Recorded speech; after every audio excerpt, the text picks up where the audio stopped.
Welcome to the Old Man Janja channel, April 25th, 2017. Want to do a quick update on the cannabis and impaired driving issue. There's been a lot of discussion among friends, and I've done some discussion online with this, and there's really a polarized and very passionate feeling on this issue. I've talked to people who are literally scared that there's going to be hordes of stone drivers mowing down people by the hundreds.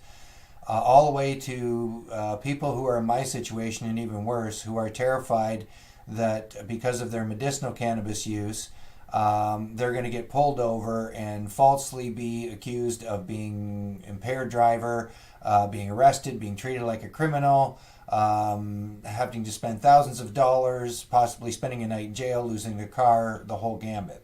So I realize there's a lot of passion on this issue, and there's a broad range of opinions on this issue as well too. I think one of the reasons for that problem is the misunderstanding and misinformation that a lot of people are in possession of on how cannabis affects the human physiology. Alcohol has a direct effect on human physiology that can be very well measured by blood level testing. The effect range on how alcohol affects the human physiology is relatively small and falls within that range of that blood level testing.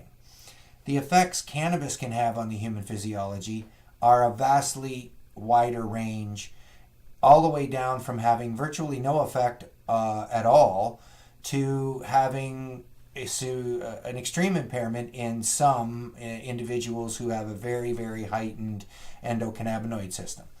So the current legislation, as it sits now in Ontario and at the federal level, requires a police officer, if he suspects an individual to be under the influence of cannabis and impaired, it requires him to administer a field sobriety test in order to determine the level of impairment and justify taking this individual off the road.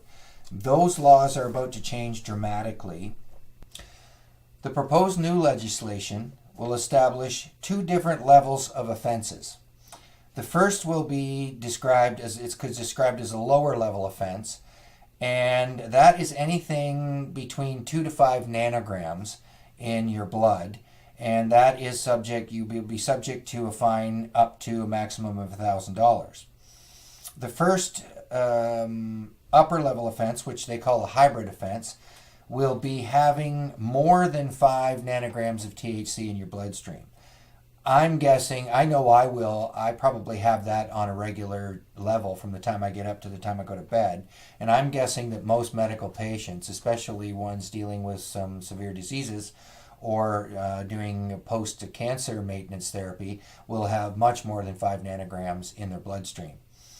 But most of them don't suffer any psychoactive or impairment effects whatsoever. That's a hybrid offense. And that is a mandatory $1,000 fine, which I'm sure you'll be arrested. Your car would probably be impounded. You may spend the night in jail. And you can be subjected to jail time depending on the judge's discretion. Now, the next one is a combination of THC over a level of 2.5 nanograms in conjunction with alcohol, 50 milligrams or more. And they equate that as a hybrid offense as well too. So basically they're saying that 5 nanograms or more of THC only with no alcohol in your system will produce the same level of impairment in an individual as THC 2.5 milligrams or over in conjunction with alcohol. And that's just patently absurd.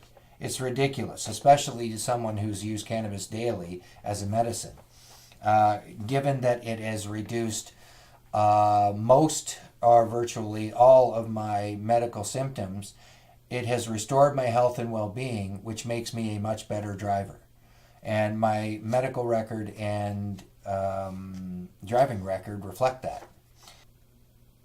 So because this legislation is broad-ranging and will subject a vast number of Canadians, specifically medicinal cannabis users, to what I believe is unjust detainment and possibly even unjust convictions, I am attempting to contact our agency that deals with licensing, driver's licensing issues, in order to request to see if it's possible that I can have a medical document attached to my license file that indicates that not only is cannabis not an impairment or a detriment to my driving ability, it actually improves my health and well-being to the point where it makes me a functionally better driver.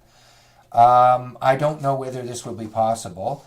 My first attempt is to see whether this is even possible in order to try and circumvent some of the, some future issues with this. And if that's possible, my next goal will be trying to find a medical professional willing to create that document. So just to clarify, I want to make sure that everybody understands I am not advocating that everyone can drive on cannabis no matter what.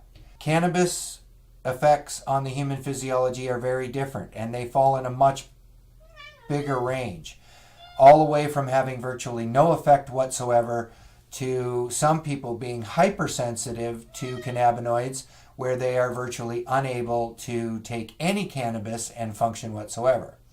So somehow our governments, our law enforcement agencies, our social safety net issues or agencies, we all have to come to some understanding of how to preserve the privileges and rights of those that use cannabis medically and are not detrimentally affected in any way, shape, or form, while still protecting society from those who are unable to self-govern or be responsible for their own behavior and get behind a wheel and drive impaired, regardless of whether they are impaired by alcohol, by prescription drugs, by cannabis, by cough medicine, by lack of sleep, or anything else that can make you impaired.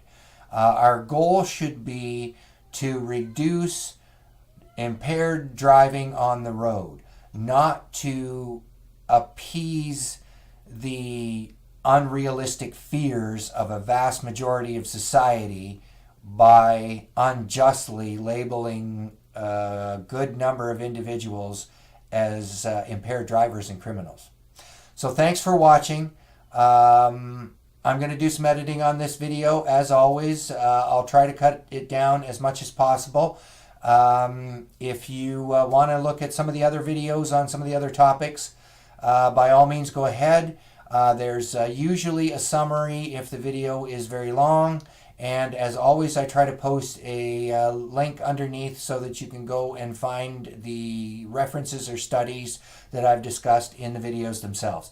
Thanks for watching. Love and peace. Bye for now.